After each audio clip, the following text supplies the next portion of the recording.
Welcome to Scruffy City Roots Rewind. This week, Aaron Donovan talks to the singer-songwriter with a wild soul, Langhorne Slim. Scruffy City Roots Rewind is brought to you by East Tennessee PBS, the Knoxville Tourism and Sports Corporation, Metropulse, the Downtown Knoxville Central Business Improvement District, WBIR, Straight from the Heart, MK Technologies, and WUTK 90.3, The Rock. And now, your host, Aaron Donovan. Welcome to another Scruffy City Roots Rewind. I'm Aaron Donovan, and we are here in downtown Knoxville at Volunteer Landing, and it is a pretty nice night. We had some fun over at Market Square at the Scruffy City Roots show a couple weeks ago, and it's one of those things where we get to display different types of music for you guys to see, but then this show we get to actually sit down and talk to the folks, and you'll learn a little bit more about those personas that you see up on stage. We've talked to people like Raylan Baxter, the Scruffy City All-Stars, Delta Ray, and this week we're gonna sit down with Langhorne Slim. He's got a penchant for hats, the ladies, and our scruffy little city. What I know of Knoxville is really the square room, which I'm quite fond of. So that's kind of my experience here, is right here. And then I've got some good friends here too, the great Justin Glanville and Matt Morlock and Ian Thomas. I've known some of these guys for a long time, so we have love for some of your people and for your music venue. And that Hampton Inn is the light. Like the band and I tour like 8-9 months out of the year, so we play a ton of shows. So there are just nights that the magic is there, and there's nights that there's less magic, and then occasionally very little magic to find. But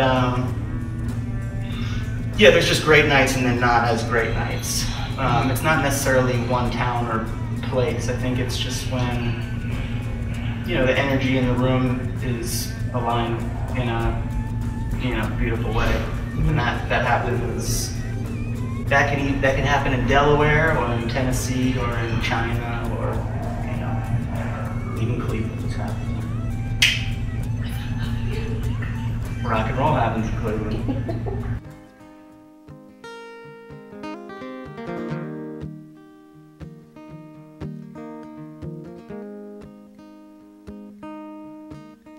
As the earth stood still, Sid began to move.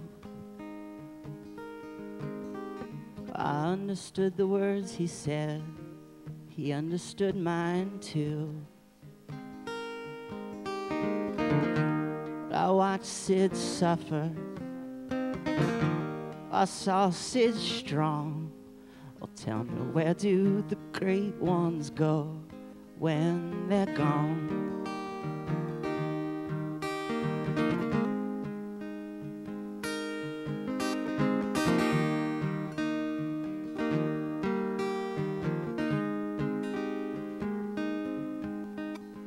Told me it would be alright to go and have fun. And he said he loved his family, but it was time to run. I love that old man, and I wrote him this song. Well, tell me, where do the great ones go when they're gone?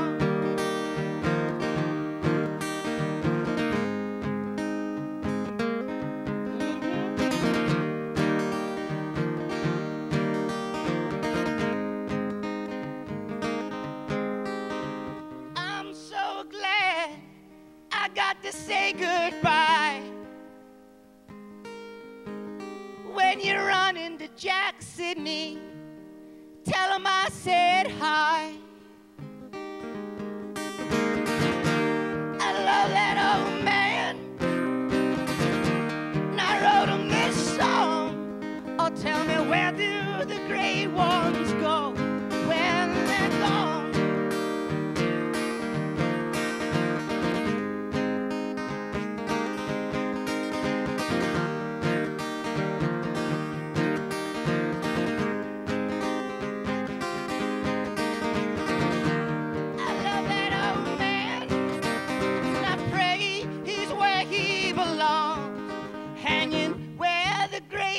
ones go? Where do the gray ones go? Where do the gray ones go? When they're gone, gone, gone, gone, gone, gone, gone, gone, gone, gone, gone, gone, gone.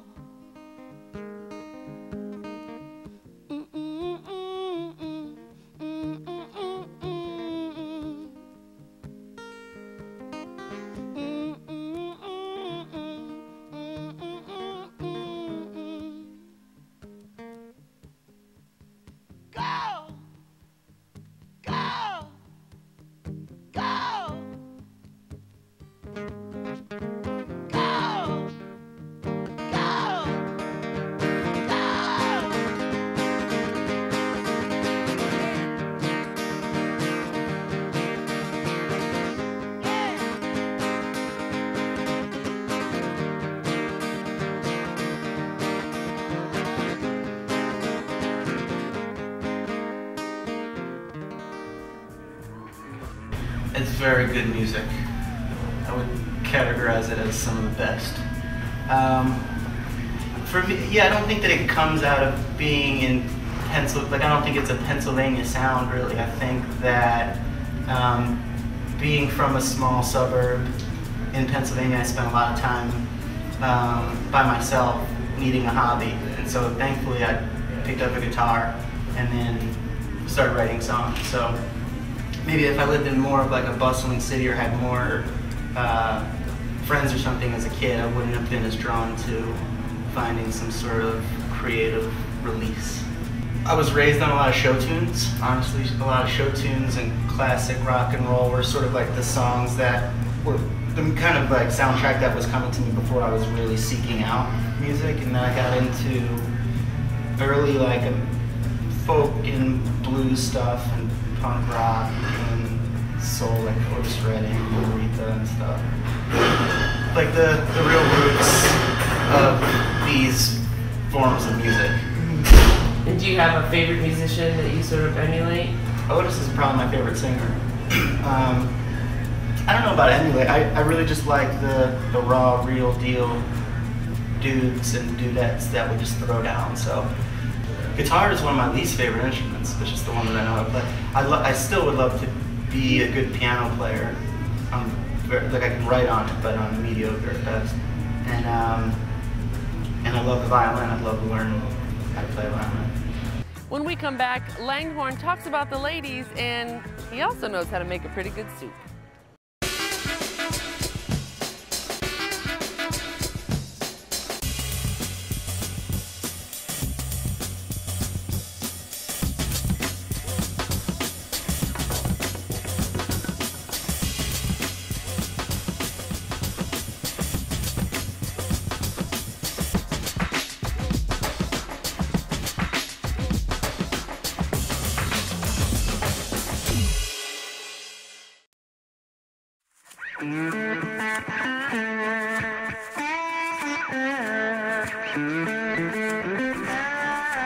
Welcome back to Scruffy City Roots Rewind. Now, Langhorne Slim is single right now, but he does get a lot of his lyrics from the ladies. Love, ladies, relationships. Hasn't been a lot of ladies, but the few that I've been attached to have inspired a lot of music. But there's just music constantly flowing through me and out there, and so I just, inspired when I get inspired and try to be present to capture it and put it into a song. Best advice? I don't really know. It'd be so cool if I had a real quick answer to that. I don't know. I don't know one thing, but maybe just going back to like what it was with my family. Just they really encouraged me to always stick with it and keep my head up when it wasn't looking great, and don't keep my head too high when things are great, and just keep your eye on the prize and keep going. Do it with truth and all that kind of thing.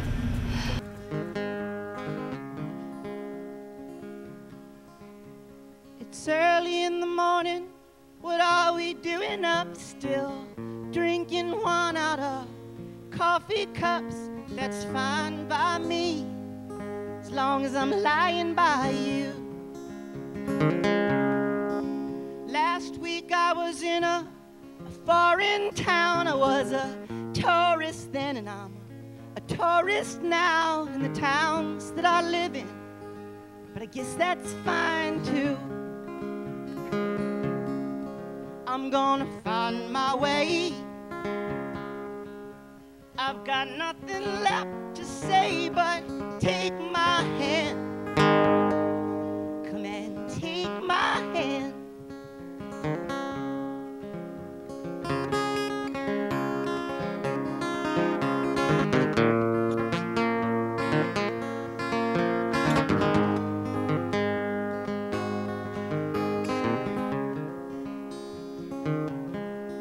Well, I don't own a horse, but I'll be back in the saddle this time on Tuesday. I'll fly out of Seattle back to Pennsylvania to pick up what I left. And I don't miss the East Coast seasons, but I miss my mind. I don't know the reason. Sometimes I miss my pop. He lives in New Jersey, and it wasn't that far away. I'm gonna find my way. Well, I've got nothing left to say, but take my hand. Why don't you take my hand? Well, I've made a lot of my own mistakes. There's a few I chose to lose, a few I chose to take.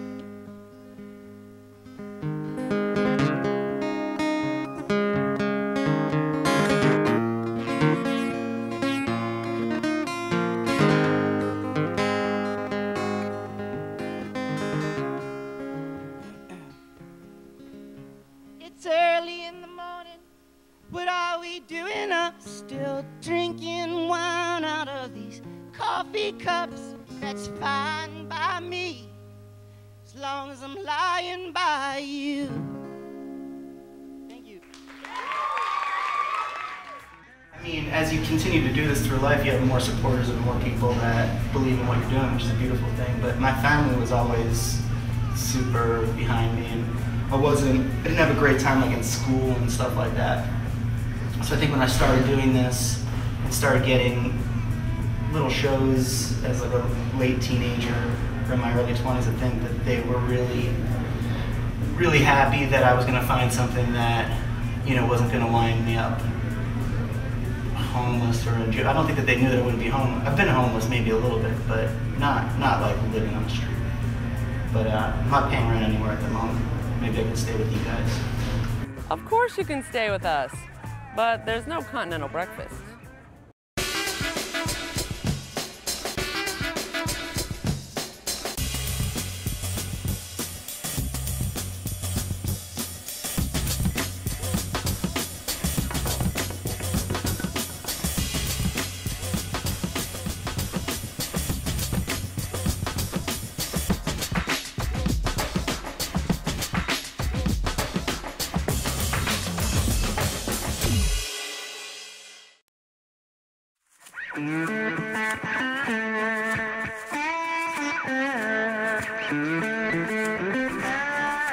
Langhorne may not be paying rent right now, but living in a van and making music is pretty much priceless to him. And guess what? In June, they have a new album coming out. I always knew that. I was either going to be I think I was either going to be a well-known, wealthy musician or a poor, totally unknown musician or some kind of musician in between. But there was nothing else for me to do. This is what makes me feel good. I don't know. It wouldn't be good though. It would be bad, not like bad good. You know what I mean? So it's really good that I'm a musician. Have you heard, obviously... I like to cook soup. I could be like a soup cook. That'd be cool.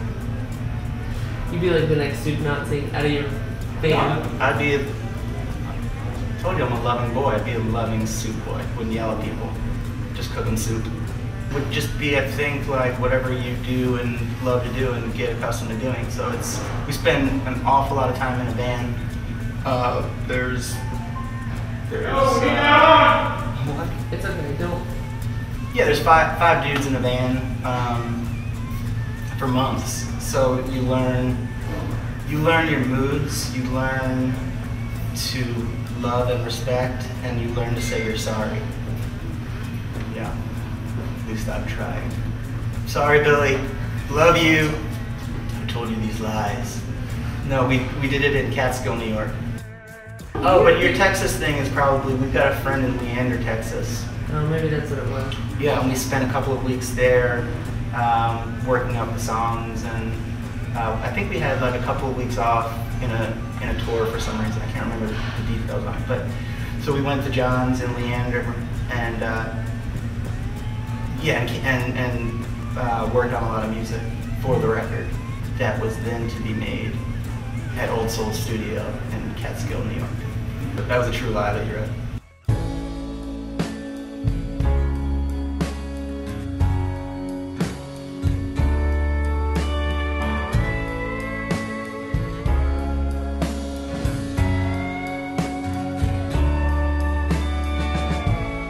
Whether I'm right, whether I'm wrong, time it goes by, life it goes on, when the light is on my side. Love reveals itself to me, then I can. Yes, I can. I can be set free. Every garden can grow, every mouth can form a smile.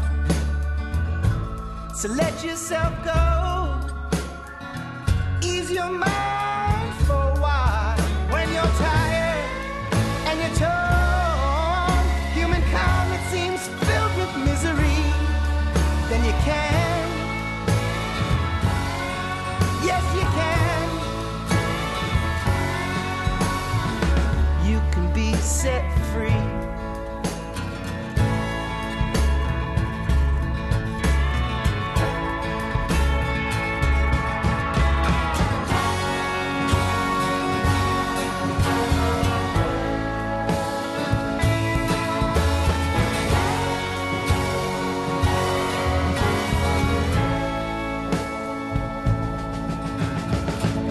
Not an ordinary man, I don't pretend to be.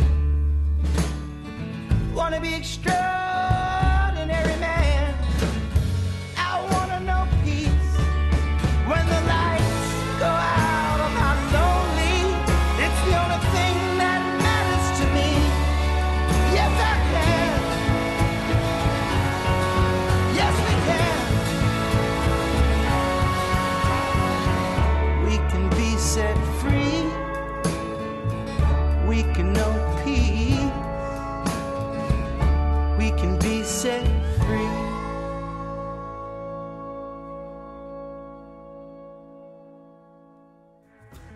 Well, we thought we were going to have a quadruple record. I came in with so many songs, which was a cool problem to have. It was the first time in my career so far that it's been like, wow, I think we had like 30 songs. And we recorded 30 of them. So what we did was after the record, I mean, we all knew some of the songs were definite keepers and some of them maybe not so much. But we each kind of went our separate way and took the music with us and didn't really discuss it and just listened to it on our own individually. And then I think through emails or phone conversations or whatever, started putting our list together, and thank goodness the lists were very, very similar. So that's how you do it. Yeah, you can't put 40 songs on one CD unless they're really, most of my songs are pretty short, but they're not that short. So yeah, I think we recorded like 26 or 28, and there's 14 on the actual record. 14, 40, whatever it takes. When we come back, we'll slap a Slim on it and we'll ask him about his worst date ever.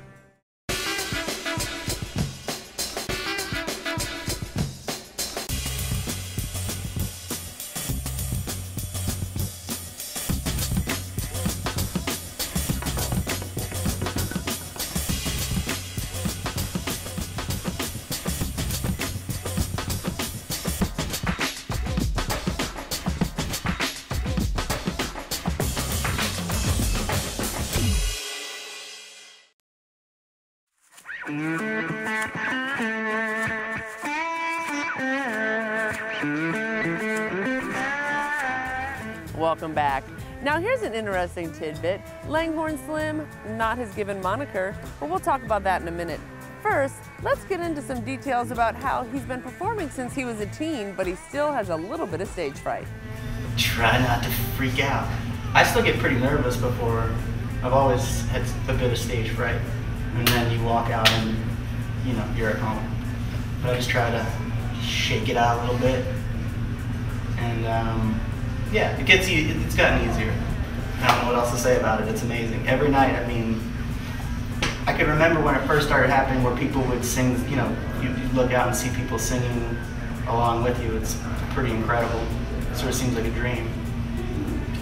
But yeah, it's I think that's maybe what makes it the most amazing job to do, at least for me, you know. And then I get to meet people everywhere we go.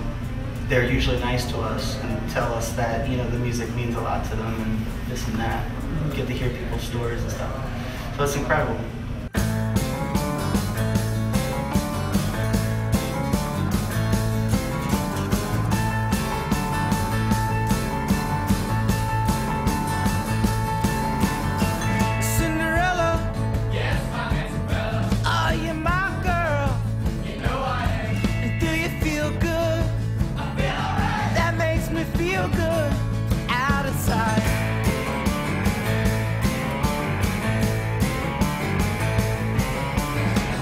When you feel left out, I know what that's all about.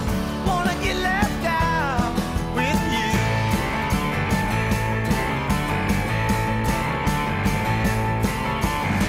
Cinderella, yes, my Isabella. Oh, you're my girl. You know I am. Honey, do you feel good? I feel alright. That makes me feel good. Out of sight.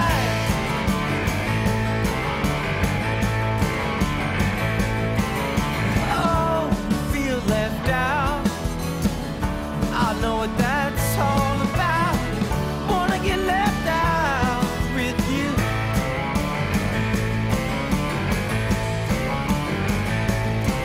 On a long walk home, way down that old suburban road, you took me by surprise with that sweet look in your eye.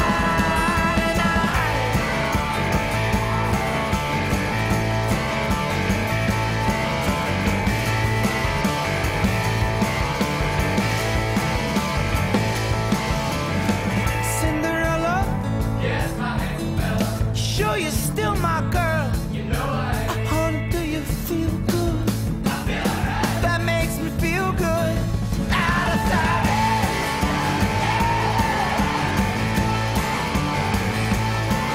On a long walk home, way down that old suburban road, you took me by surprise with that sweet look in your eye.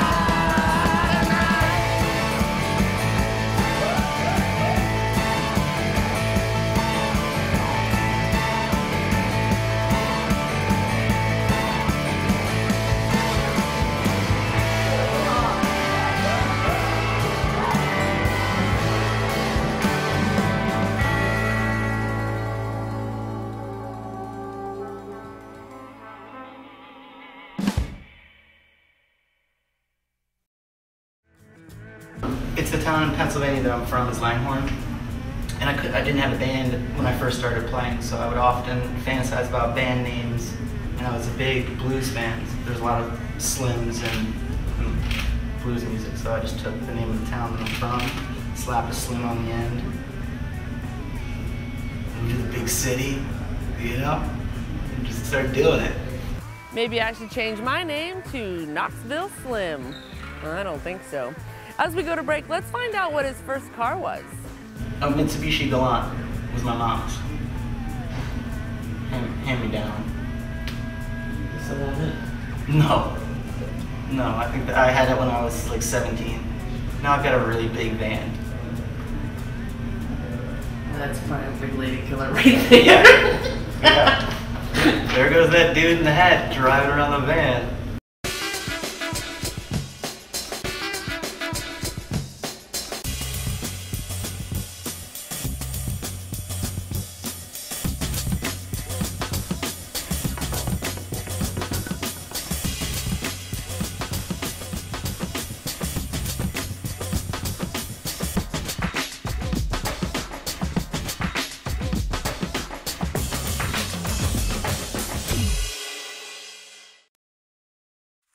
And